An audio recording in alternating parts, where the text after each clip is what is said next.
sahbihi wa man ihtada bihudah, amma ba'd. Kaum muslimin dan muslimat, pendengar Radio Indah Siar yang saya muliakan dan saya cintai fillah. Banyak hal ya, kita sebagai seorang muslim itu dibimbing oleh Allah Subhanahu wa taala di dalam Al-Qur'anul Karim dan juga sunnah Nabi alaihi salatu wasallam, dibimbing untuk menghadapi. Tapi di sisi lain jangan Anda menjadi dalam kehidupan kita, termasuk perkembangan teknologi. Jadi Islam itu bersifat relevan setiap saat, setiap waktu. Nah, walaupun tadi disampaikan oleh Mas ya, media sosial yang ada saat ini tidak terbayang ya, tidak terbayang. Zaman dulu, zaman kita itu kalau mau nulis surat harus nulis banyak berlembar-lembar, nanti pakai perangko, ya kan, masuk ke kotak pos. Setelah itu nunggu 1 pekan baru sampai. Ya, setelah itu nunggu balasan juga 1 pekan. Kan demikian. Ya sekarang subhanallah namanya. Kalau dulu kita akan berinteraksi dengan orang, kita harus janjian bertemu di mana. Ya, kita harus menempuh perjalanan cukup lumayan, transportasi. Sekarang subhanallah. Ya. Baik. Tapi meskipun itu sesuatu yang belum ada di zaman kita kecil barangkali. Ya. Islam bisa memilah dan memilih. Ya. Bisa membedakan mana yang hak, mana yang batil, mana yang bermanfaat, mana yang tidak bermanfaat. Ya. Dengan keimanan, dengan ketakwaan, dengan Islam akan bisa membedakan mana yang baik dan mana yang buruk. Allah berfirman dalam Al-Qur'anul Karim, ya ayyuhalladzina amanu taqullaha. Allah Subhanahu wa taala berfirman, in tattaqullaha yaj'al lakum furqana. Wahai orang-orang beriman, ya ayyuhalladzina amanu, wahai orang-orang beriman, in tattaqullaha yaj'al lakum furqana. Jika kalian bertakwa kepada Allah Subhanahu, yakni dengan berpegang teguh dengan Islam. Yaj'al lakum furqana, Allah akan menjadikan untuk kalian furqanan, pembeda. Yang dengan pembeda itu akan bisa membedakan mana yang hak, mana yang batil, mana yang berbahaya, mana yang tidak. Termasuk di dalam mensikapi medsos. Ya. Di dalam mensikapi medsos atau media sosial, atau juga disebut sosmed ya, atau medsos, sosial media atau media sosial, adalah media yang dipakai orang zaman sekarang ya, untuk berinteraksi ya, melalui dunia maya. Ini lebih spesifiknya kan seperti itu ya. Seorang bisa jadi duduk di kamar sendiri, namun dia sedang berinteraksi dengan puluhan, ratusan, bahkan mungkin ribuan orang ya. Nah, dalam keadaan dia sendiri di kamar ya. Artinya ketika itu dia bisa memberikan manfaat untuk 1.000 orang, 2.000 orang atau lebih. Atau dia memberikan bahaya, mafsadah, kerusakan pada 1.000, 2.000, 3.000 orang. Nah, jadi media sosial ini dengan beragam modelnya, bentuknya atau aplikasinya ya. Di sana ada Facebook, ada Twitter, ya, ada apa lagi, menyiarkannya lebih paham ini banyak ya, karena sudah berinteraksi dengan banyak aplikasi di dunia penyiaran ini. Banyak sekali. Iya, banyak sekali kan. Yang mungkin antum lebih memahami ini. Nah, ini dengan berbagai macam jenis modelnya, itu ibarat pisau bermata dua. Kita simpulkan saja seperti itu. Artinya, ketika kita manfaatkan dengan baik, ya pisau itu akan bermanfaat. Tapi ketika tidak kita manfaatkan, itu bisa bahkan membunuh diri kita. Bisa membunuh diri kita. Bukan hanya membunuh orang lain, diri kita akan terbunuh. Artinya madharatnya besar. Ya, madharatnya besar. Dan untuk memilih ya, itu harus dengan syariat. Di mana syariat membimbing kita untuk bersikap adil, wasat, tidak hulu dan juga tidak jafa. Ya. Nah, tidak benar kalau orang mengatakan haram, sama sekali tidak boleh ya, memiliki dan berinteraksi dengan media-media ini, atau kemudian bermudah-mudah sehingga membahayakan dirinya dan orang lain. Islam adalah agama yang wasat, mengajari kita untuk selalu berada di atas al-wasatiyah ya, keadilan, tidak hulu dan juga tidak jafa, tidak ekstrim kanan dan tidak ekstrim kiri, sehingga kita betul-betul bisa berjalan dengan bimbingan Allah Subhanahu wa taala, dan kita mencapai keridhaan Allah, dan kita selamat dalam kehidupan dunia ini dan juga kehidupan akhirat insyaallah. Ini barangkali sedikit kalimat ya sebagai pembuka atau mukaddimah. Nah, jasa kelahiran. Nah, tadi telah kita sampaikan mengenai prolognya, dan kita mau tanyakan Ustaz. Yeah. Dan tadi sudah disampaikan mengenai bagaimana kita dengan bijak menggunakan medsos. Nah, ini hal-hal apa saja yang paling membahayakan seorang muslim dan yang banyak kaum muslim ini terjatuh pada kesalahan dalam bermedsos, Ustaz? Taib, sebenarnya kalau kita bicara medsos itu, anggaplah medsos tidak ada. Kan berarti seperti kita sedang berinteraksi. Iya kan? Kayak kita sekarang di studio ini ada beberapa orang kan demikian. Berarti kita sedang berinteraksi. Ya, langsung. Bedanya kalau dengan medsos itu ya tidak langsung. Dalam arti ada pembatas waktu jarak itu misalnya kan, yang satu di negara sana, satu negara sini. Artinya kalau kita mau berbicara atau ada pertanyaan ya, sebelum kita mengetahui hal-hal apa saja yang membahayakan seorang muslim, mungkin pertanyaan sebelumnya adalah bagaimana agar interaksi kita itu baik, kayak gitu ya. Artinya kalau kita tidak punya rambu-rambu agar interaksi kita baik, akan terjatuh pada hal yang membahayakan ya. Interaksi kita akan baik ya, baik dalam dunia nyata atau dunia maya, kalau satu ya, kita memilih dengan siapa kita berteman, dengan siapa kita berinteraksi. Satu ya. Kedua, apa yang menjadi pembicaraan atau objek interaksi kita ya, dalam pembicaraan, namanya bersosialisasi kan, ada yang dibicarakan, ada yang dibahas. Nah, apa yang kita bahas di situ? Yang kedua. Kemudian yang ketiga ya, kita juga harus menilai ya, dan mengukur maslahat dan mafsadah, manfaat dan mafsadah dari apa yang sedang kita ya bicarakan ya. Bisa jadi objek pembicaranya bagus pada dasarnya, tapi ya ternyata kalau kita pikir akibatnya tidak baik, bisa jadi ya. Nah, ini dalam dunia nyata, kalau kita bisa memilih dengan baik ini semuanya, maka majelis itu akan menjadi majelis yang baik dan tidak membahayakan. Tapi kalau kita ya salah dari salah satu tiga perkara ini, atau mungkin ada hal-hal yang lain barangkali, maka mesti akan ada madharat. Contoh misalnya, kita tidak memilih dengan siapa kita berinteraksi, baik dalam dunia nyata atau dunia maya. Ya, kita duduk dengan orang-orang yang jelek. Ya. Orang-orang berpemikiran ekstrim. Ya, berpemikiran ya keras. Dan dia inginnya membuat kerusakan di muka bumi. Ya bahaya bagi kita. Bisa jadi kita rusak pikiran kita. Ya kan? Itu di dunia nyata. Atau misalnya kita duduk dengan orang-orang yang suka miras, minum-minuman keras. Ya. Kita tadinya baik, ya, tapi duduk dengan mereka, wah ini minuman bagus nih, minuman surgawi katanya. Ya. Atau ini minuman penenang jiwa.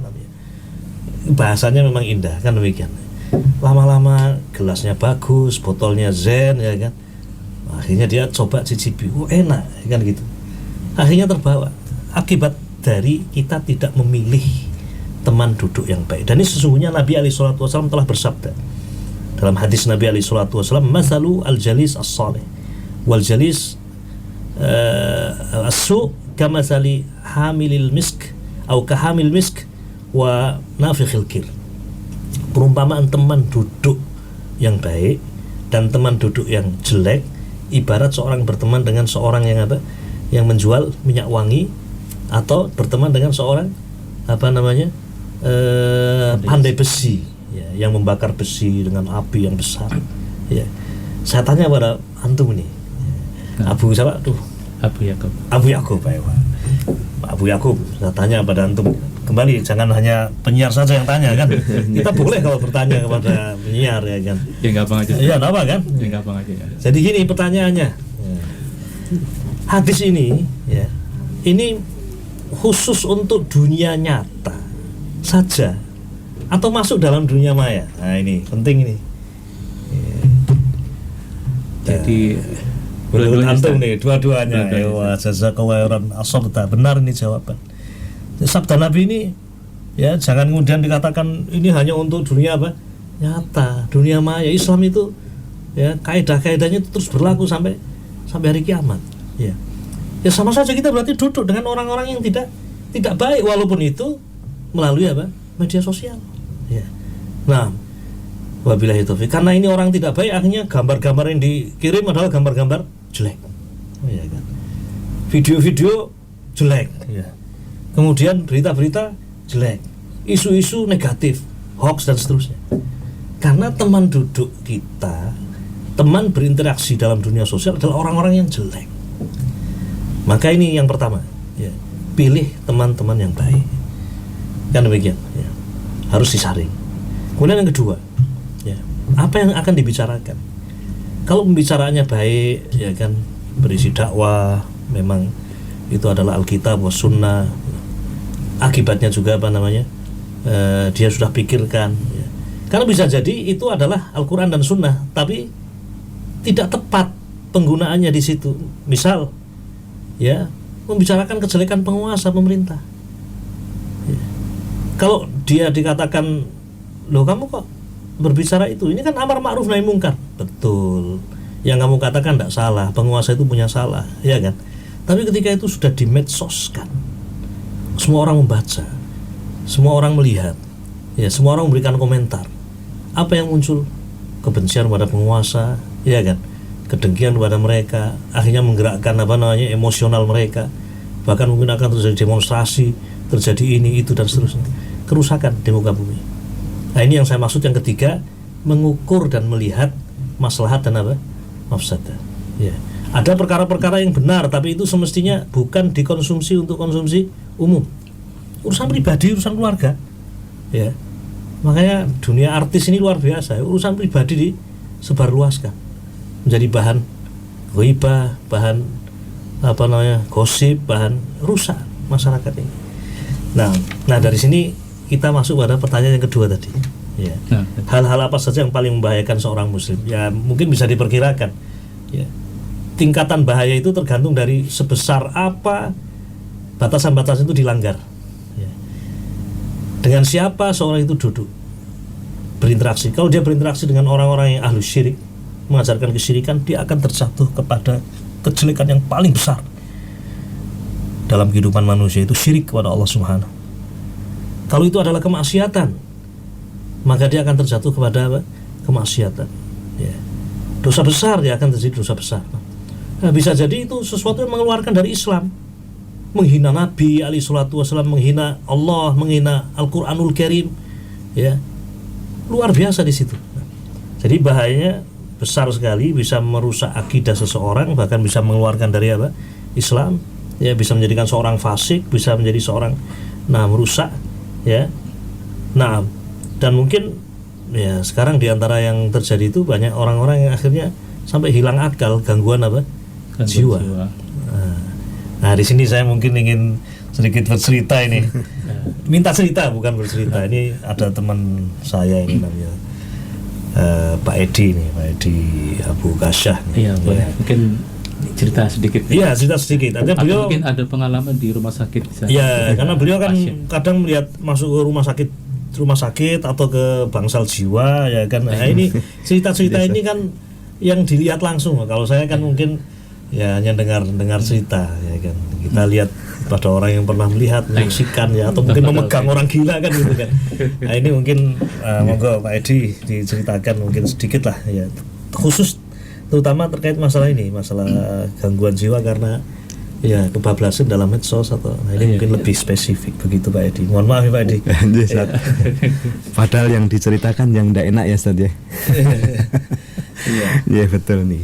Terus apa gangguan jiwa menika kan, kalau gangguan jiwa ya Ustaz ya. Iya. Gangguan jiwa secara umum kan dari penelitian kan ada beberapa sebab utama. Nah dalam penelitian itu salah satu diantaranya memang tidak ada tidak keseimbangan di otak secara kimia, itu ada. Kemudian juga ada dari genetik, itu penelitian ya, dari genetik. Kemudian ada lagi yaitu dari faktor lingkungan. Sebenarnya ada beberapa lagi, tapi ya di situ yang sedang kita bahas mungkin dari faktor lingkungan itu. Kenapa dari faktor lingkungan itu bisa mempengaruhi? Mungkin salah satunya dari sisi kesiapan di pribadinya sendiri itu sebenarnya sudah kurang. Ditambah lagi dengan salah bergaul seperti yang Ustadz sampaikan tadi. Apalagi beberapa platform media sosial ya, itu membuka pertemanan ya, pertemanan secara luas, bebas. Artinya mereka juga termasuk di dalamnya itu unsur-unsur mungkin penipuan. Apalagi kalau anak muda itu biasanya mereka itu rasa ingin tahunya itu sangat luar biasa. Ini yang bahaya. Yang kita sangat hati-hati. Terus kadang-kadang itu di rumah sakit itu kita menjumpai, bahkan belum lama ini kita sangat prihatin. Ada orang tua datang ke kita untuk menyampaikan, waktu itu ke security awalnya, kemudian disampaikan ke kita di kantor ya. Itu kehilangan anaknya Ustaz. Oh, insyaallah. Belum lama ini. Kehilangan dari rumah, tidak ada, hilang. Terus kejadiannya itu walhasil begini. Dia berkenalan dengan seseorang. Melalui medsos ini. Nah, salah satunya dari medsos. Iya. Bukan ke. Karena ini qadarullah itu dekat dengan rumah sakit rumahnya. Lah yang terimbas juga kok salah satunya itu ketemunya di rumah sakit. Tidak sengaja ya. Seorang sedang menunggui orang tuanya atau keluarganya bersambung dengan si anak itu. Kejadiannya kita nggak tahu aslinya. Mereka menyampaikan setelah 2 hari si anak gadisnya itu kok tidak ada. Nah, kemudian setelah dirunut, kebetulan di kita ada CCTV dan sebagainya. Kita cek, oh ternyata benar memang dia ketemu. Berawal dari mana? Saya di situ. Kita coba membuka awal saja medsosnya itu. Memang sudah itu isinya tidak patut lah bagi kita. Artinya itu karena salah pergaulan dalam memilih teman di dalam medsos. Itu salah satunya. Kemudian lain lagi perkaranya, itu sudah merupakan bagian dari gangguan jiwa kan, misalnya kecintaan yang tidak pada tempatnya, itu kan bagian harus kemudian hilang akal, tidak, itu sudah gangguan jiwa itu sudah gangguan sekali. Sampai kita kan tadi sampaikan juga bahwa unsur stres atau lingkungan itu muncul di situ, stres dan sebagainya. Salah satunya adalah dari permainan game. Nah ini mungkin sudah tidak asing ini ya. Ini game. Ada yang gila atau? Nah, itu sudah kecanduan. Kalau kecanduannya itu sudah mempengaruhi sampai ke perubahan sikap dan mentalnya, lah ini kok itu yang bahaya. Itu kalau sudah kecanduan kan kita sudah nggak bisa stop itu. Iya. Dan itu interaksi dengan orang berarti ya. Orang di luar negeri main game sama dia gitu. Bisa jadi Ustaz. Bisa jadi. Bareng-bareng. Hati-hati pada yang tentu kalau sudah game online. Jadi hati-hati, ngajinya juga kurang ini. Iya. Agamanya juga kena, akhlaknya juga kena, hartanya juga kena. Habis ya. Itu pasien di sana banyak Bapak ini. Kalau banyak ya mungkin maksudnya dari, tapi muncul yang sudah seperti itu. Ada banyak kasus, bahkan anak-anak sudah begitu. Game online kan biasanya kalau orang tua sudah sibuk nyari kerja. Tapi kalau anak-anak yang punya waktu yang luas, mereka punya daya bersaingnya tinggi begitu, tidak mau kalah, sebenarnya bagus dalam hal yang bagus. Tapi kalau dalam hal ini ya, aduh sudah jarang ya orang tua sakit karena game online ya. Iya, masya Allah. Nah, Ustaz, dari bahaya tadi itu banyak banget Ustaz. Iya. Jadi kita lihat apa perlu kita menghindari medsos atau sama sekali nggak usah menggunakan medsos sama sekali. Ini dari bahannya aja banyak sekali, Ustaz. Ya, mungkin ini bisa disimpulkan nasihat ya atau pesan terkait dengan medsos ini ya. Intinya bagaimana kita berbuat bijak dengan medsos tadi ya. Untuk anak-anak muda kita nasihatkan, termasuk dari kita, sibukkan diri dengan ilmu agama, kitab was sunnah, ini paling penting ya. Orang tua punya tugas untuk mendidik anak-anaknya agar memiliki dasar akidah yang kuat, hubungan yang baik dengan Allah Subhanahu. Bahkan dalam hadis dikatakan kewajiban orang tua untuk memerintahkan anaknya sholat ketika umur 7 tahun. Nah, muru auladakum bis sholati wa hum abna'u sab'in. Perintahkan anak-anak kalian untuk sholat ketika berumur 7 tahun. Nah, ajari mereka untuk mencintai para sahabat, ajari mereka untuk mencintai Al-Quran wa sunnah. Jadi bagaimana orang tua, bagaimana lingkungan, ya, bagaimana keluarga, ya, nah, mendidik dan membentuk generasi muda yang betul-betul punya hubungan kuat dengan Allah Subhanahu. Ya. Sebelum kita berbicara tentang apa? Medsos. Ya. Karena kalau ini sudah ada pada diri seseorang, nah, ketika dia mengenal medsos pun, insya Allah dia akan berhati-hati. Yang pertama ini. Ya. Kemudian yang kedua namanya, nah, di samping ya, pendidikan agama ini, yang kedua memang ada tugas bagi lingkungan, bagi orang tua untuk mencarikan teman-teman yang baik untuk anak-anak kita. Ya, termasuk kita juga yang sudah tua ini, ya, berusaha mencari teman-teman dan lingkungan yang baik. Ya. Nah, karena orang masuk ke medsos biasanya juga karena dia tidak punya teman juga, salah satu sebabnya. Ya, dia merasa tidak bisa berinteraksi. Ya, dia merasa menyendiri, akhirnya dia mencari pelarian, kan seperti itu. Ya. Nah, ketika dia punya teman-teman yang baik, punya dasar yang baik, ketika dia akan masuk ke dunia medsos pun, karena memang ada hajat ya, dalam zaman sekarang ini ya, kadang untuk usaha, kan demikian, kadang untuk berinteraksi, memberikan informasi, atau mungkin kita mencari kadang berita dan seterusnya. Bahkan dalam internet pun ada yang bisa kita ambil dari manfaat-manfaat durus, pelajaran-pelajaran masyayikh kita ya. Syekh Abdul Aziz bin Baz ya, pengajian beliau atau tanya jawab beliau, fatwa beliau sudah terekam semuanya ya. Kemudian kajian-kajian yang sifatnya langsung ya, mungkin dari para ulama kita juga ada ya. Bahkan mungkin bisa bertanya atau belajar melalui ya, internet, ada manfaatnya.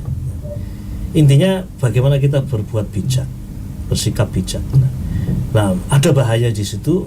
Nah, bagaimana agar kita, lingkungan, orang tua bisa menghindarkan anak-anak kita, termasuk diri kita, dari bahaya-bahaya itu. Nah, insya Allah dengan ini bisa menjadi baik lah penggunaan media sosial itu. Dan kita tidak bisa mengatakan haram mutlakon secara mutlak ya, atau silahkan bebas untuk, juga tidak. Ada rambu-rambunya ya, ada batasan-batasan. Nah, ini yang memang harus diingatkan, dan tidak cukup 1-2 orang, tapi ini perjuangan seluruhnya ya.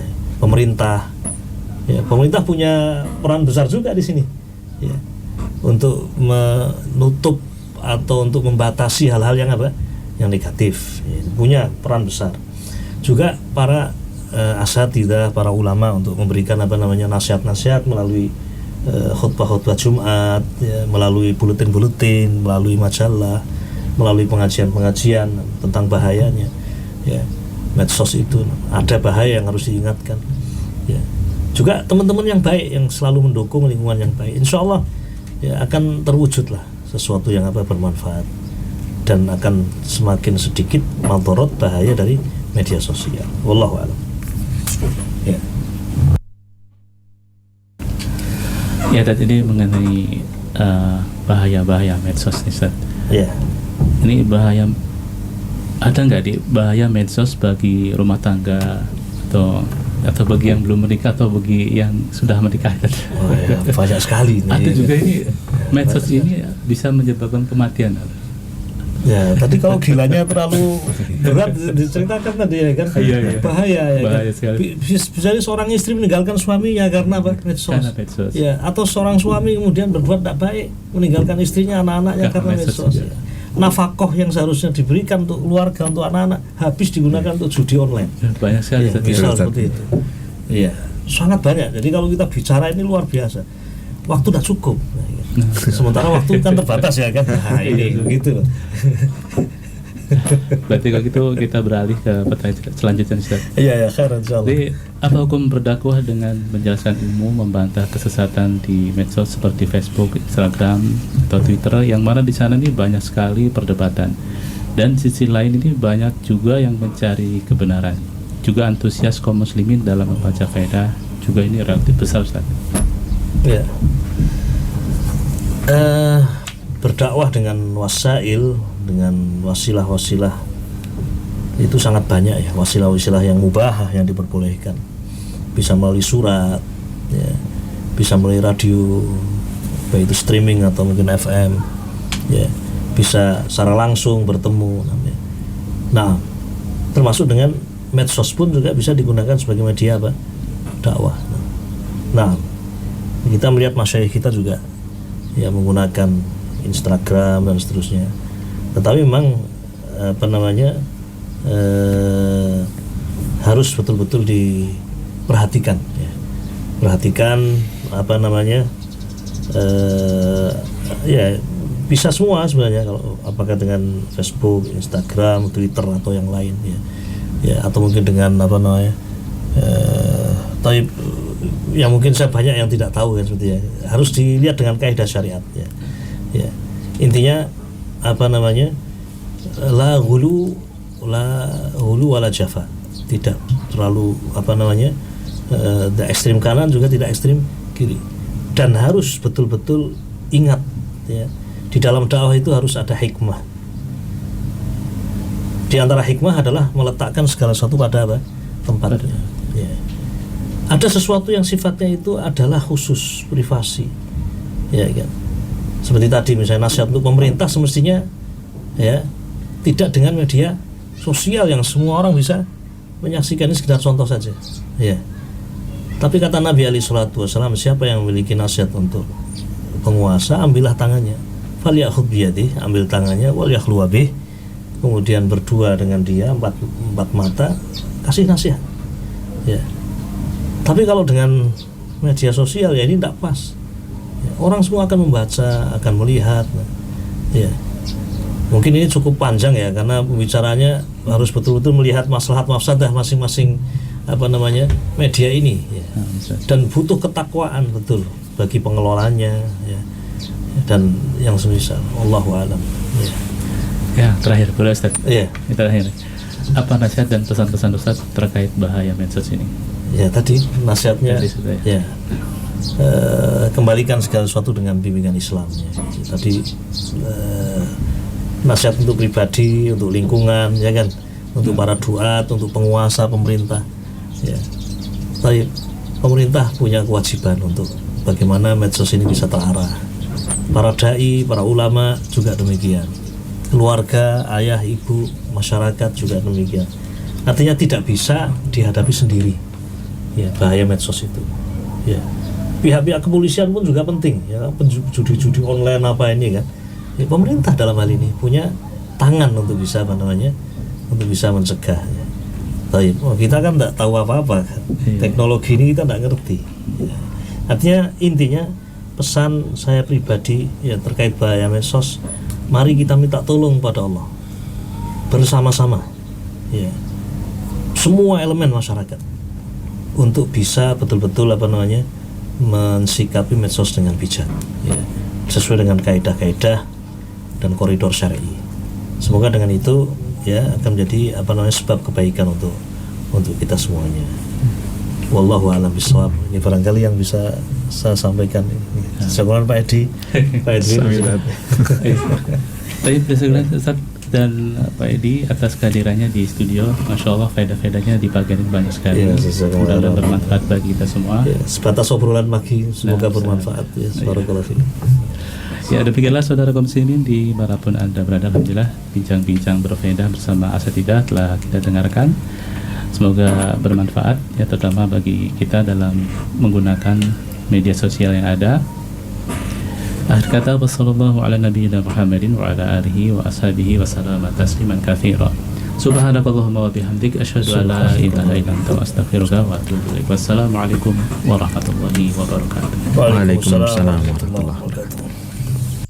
Indah Siar menyiarkan dakwah Islam yang indah dan mudah, melantunkan suara-suara indah dari Murattal Qur'aniyah. 91,8 FM Radio Indah Siar, siaran dakwah indah Ahlus Sunnah wal Jamaah. Bismillahirrahmanirrahim.